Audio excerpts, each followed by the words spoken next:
رقاق العيد اللي مفيش طبلية ولا سفرة ولا ملاية على الأرض إلا ولازم يكون فيها أحلى صينية رقاق وعليها بقى اللحمة المحمرة كده يا خراشي. طب تعالوا بقى بينا نشوف تكاتي وحركاتي اللي بدون أي افتكاسات اللي ورثاها عن أمي، ولا بقى هحط لبن ولا هحط أي إضافات خالص.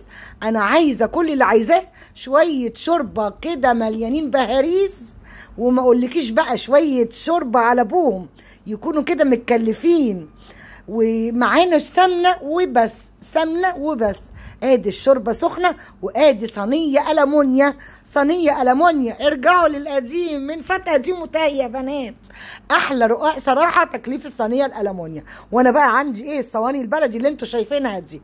عندي بقى كده الشوربه سخنه سخنه جدا تمام، والرقاق كده زي ما انت شايفه، ولا بحط له بقى لبن. جربته بصراحه باللبن والحاجات دي، حسيت ان دي افتكاسات بتغير طعم الرقاق. انا عايزه شويه رقاق بلدي، حاجه كده ليها طعم بلدي وفيها ريحه امي وريحه امك وخالتي وقعدتنا الحلوه.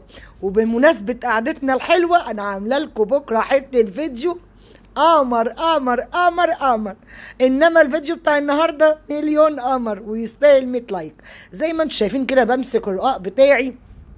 الصينيه دي كبيره يا ليلى على الرقاق او ايه يعني؟ كسري الرقاق وحطيه، لمي الرقاق المكسر وحطيه. ما انا عايزه اعمل صينيه واحده، ما انا هعمل كذا صينيه، لا هي واحده كده كبيره بمقام 2 تمام. ابل الرقاق كده واحطه، وبين كل طبقتين ادهن دهنه سمنه، بين كل طبقه ادهن دهنه سمنه. ده على حسب ما انت عايزه. انا بقول لك ممكن بين طبقتين وبين طبقه براحتك خالص.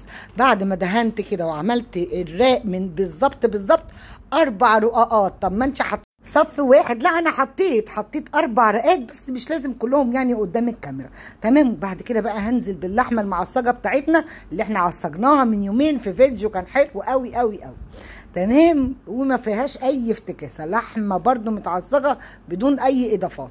تعالي بقى نعمل 4 رقات تاني من الرقاق بتاعنا، نبله كده بالكبشه. تمسكي لي الكبشه كده وتبليه. بصوا بقى عشان تاكلي احلى حبه رقاق على البوتاجاز، بيبقى على البوتاجاز يا بنات طري وحلو قوي من جوه وكمان مقرمش وكمان قمر قمر قمر من بره. هتفضلي بقى تلف الصينيه زي ما انت شايف، افضل الف الصينيه، لف بينا يا دنيا مرجحينا يا دنيا، وفي الاخر اجيب صينيه البسها في صينيه. وتعالوا نقلب. بص الحركه دي الله بقى، اذكروا الله كده وصلوا على النبي.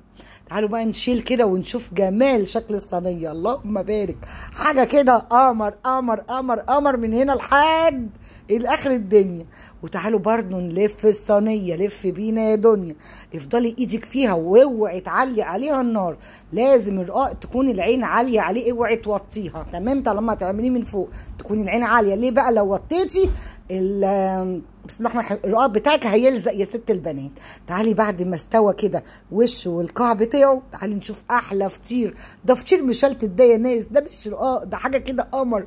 وكل سنه وانتم طيبين وينعاد عليا وعليكم كل الايام بخير. جربوا الرقاق بطريقتي وطريقه امي الله يرحمها، مش هتدوقوا في حلاوته. واشوفكم في فيديو جديد وسلام عليكم.